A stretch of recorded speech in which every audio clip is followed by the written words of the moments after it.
అరే ఇంత మంది కట్టగట్టుకొని ఒక్కడిని కొట్టాలని వస్తా ఉన్నారు మీరు. అరే ఒక్కడి మీదకి వస్తున్న ఇంత మందికి సపోర్ట్ వెళ్తామా? మగాడైనా జగన్మోహన్ రెడ్డి వెంట అడుగుతామా? మన ఓటు ఎవరికి? జగన్మోహన్ రెడ్డికి. జగన్ అన్నాడు కండిలా కట్టగట్టుకొని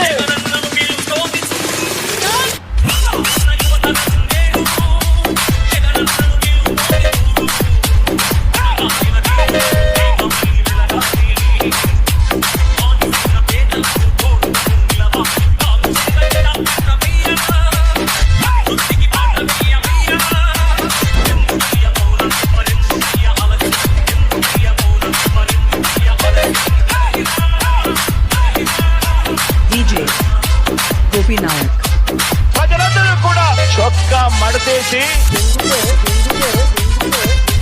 ఇక నుంచి బూత్ కమిటీలు ఫామ్ కావాలి. గడప గడప మీరు కూడా తిరిగే కార్యక్రమాలు మొదలు కావాలి. ప్రతి 50 ఇళ్లకు ఒక అక్క చెల్లెమ్మ, ఒక అన్న తమ్ముడు మ్యాపింగ్ జరగాలి. ప్రతి 50 ఇళ్లకు మనం కూడా ఓనర్షిప్ తీసుకోవాలి. ఈసారి మన టార్గెట్ ఇంతకు మించిన గెలుపు ఖాయమని చెప్పి ఖచ్చితంగా చెప్పండి. మీ అందరికీ కూడా ఒకటే చెప్తా ఉన్నా, భరోసా ఇస్తూ దేవుడి దయతో జగన్ అనే నేను ఈ స్థానంలోకి వచ్చాను. మీ అందరి చల్లని దీవెనలు ఉన్నంత వరకు వాళ్ళు నా వెంట్రిక కూడా పీకలేరు అని చెప్పి కూడా ఈ సందర్భంగా తెలియజేస్తా ఉన్నాను.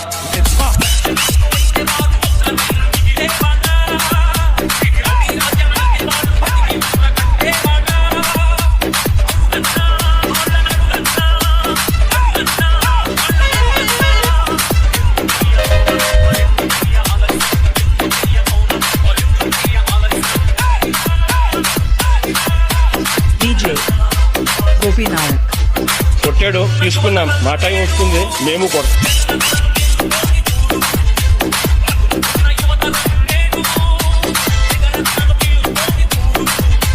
నా బీసీలు, నా ఎస్సీలు, నా ఎస్టీలు, నా మైనారిటీలు, నా నిరుపేద వర్గాలు ఒకవైపున ఉంటే మరోవైపున బీసీల తోకలను కత్తిరిస్తాను, ఎస్సీ కులాలలో ఎవరైనా పుట్టాలనుకుంటారా అనే దుర్మార్గమైన మనస్తత్వం ఉన్న చంద్రబాబు నాయుడుకు మధ్య ఈ యుద్ధం జరగబోతా ఉంది అని గట్టిగా చెప్పండి. తెలుగుదేశం పార్టీ సామాజిక అన్యాయాల పార్టీ అయితే వైఎస్ఆర్ కాంగ్రెస్ పార్టీ సామాజిక న్యాయానికి నిలువెత్తు నిదర్శనంగా ఉన్న పార్టీ మనది అని చెప్పి కూడా ఈ సందర్భంగా సగర్వంగా తెలియజేస్తా ఉంది.